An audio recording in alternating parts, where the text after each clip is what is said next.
la flamme jumelle, le chaser yin existe-t-il? Bienvenue à une nouvelle vidéo, je m'appelle Tony D'Acosta et je vais vous répondre à cette question. Commençons par expliquer ce qui concerne toutes les âmes classiques.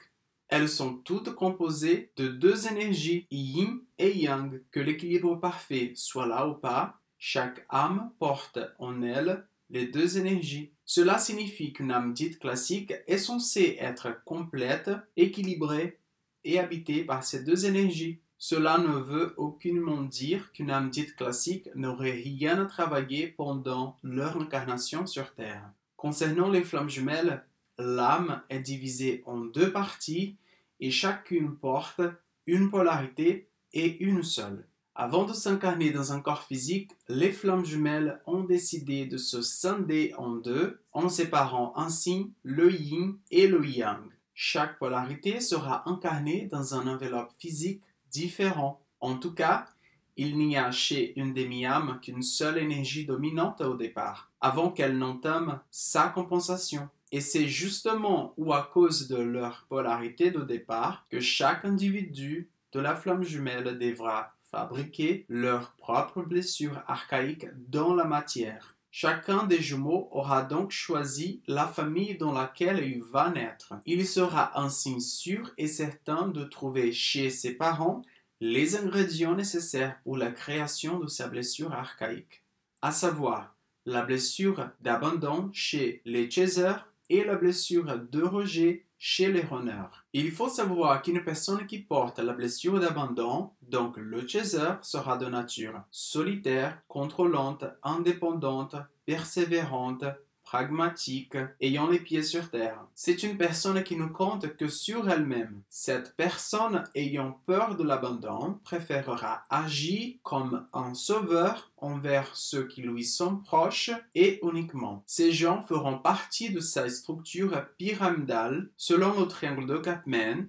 Ceci permettra à cette personne d'être sauveur, uniquement pour lui-même et pour ses proches, évitant ainsi de s'éparpiller et de s'épuiser. Les inconnus ou personnes qu'il n'aime pas n'auront aucune espèce d'intérêt pour elle. Pour le chaser, chacun se sauve, chacun se débrouille, et si besoin, on aide ses proches, si on les aime, si on tient à eux.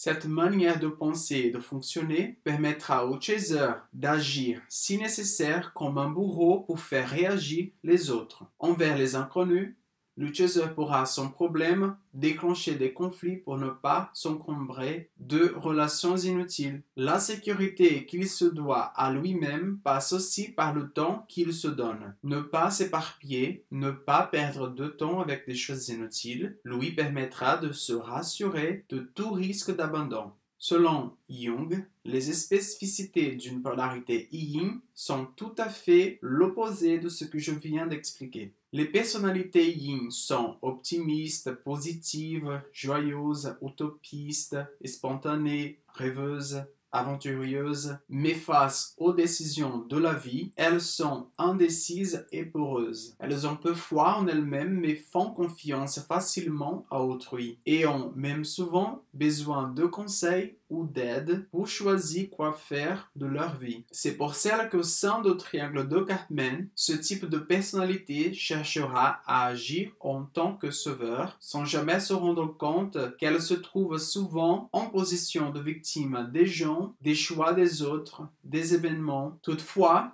même face à une difficulté relationnelle, la personnalité yin n'agira jamais comme un bourreau par crainte de blesser l'autre, de lui faire du mal, de le décevoir, etc.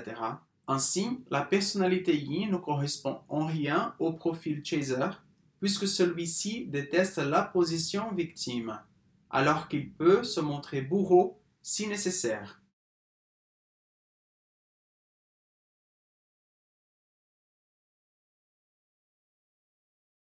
Dans tous les couples de flammes jumelles, il y a une des deux demi-âmes qu'on dira l'âme éveillée, la première. Celle-ci est censée entamer un travail personnel en premier pour atteindre l'unicité.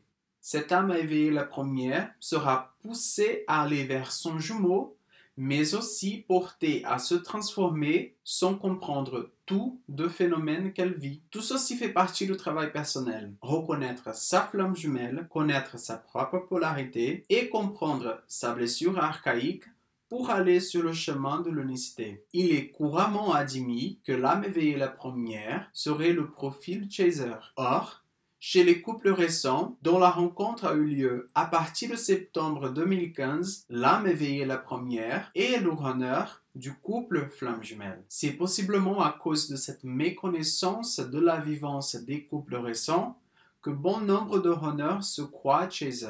La deuxième explication serait qu'un runner peut se persuader d'être chaser en faisant une auto-diagnostic, finalement de la mauvaise polarité. Ceci l'amènera à faire une mauvaise compensation qui aura des influences néfastes sur lui-même et sur le jumeau ou jumelle. De plus, quelques runners font semblant d'être yang et d'agir comme des chasers. C'est souvent un modèle de défense prenant son siège dans le fameux faux self. Donc non, le chaser yin n'existe pas. Il existe des runners qui se trompent et ou qui ont un faux self basé sur le profil chaser. Si cette vidéo vous a déstabilisé, si vous avez compris des choses personnelles, il est peut-être temps de prendre un rendez-vous pour diagnostiquer votre situation. Vous trouverez tous les liens utiles sur cette vidéo. À bientôt!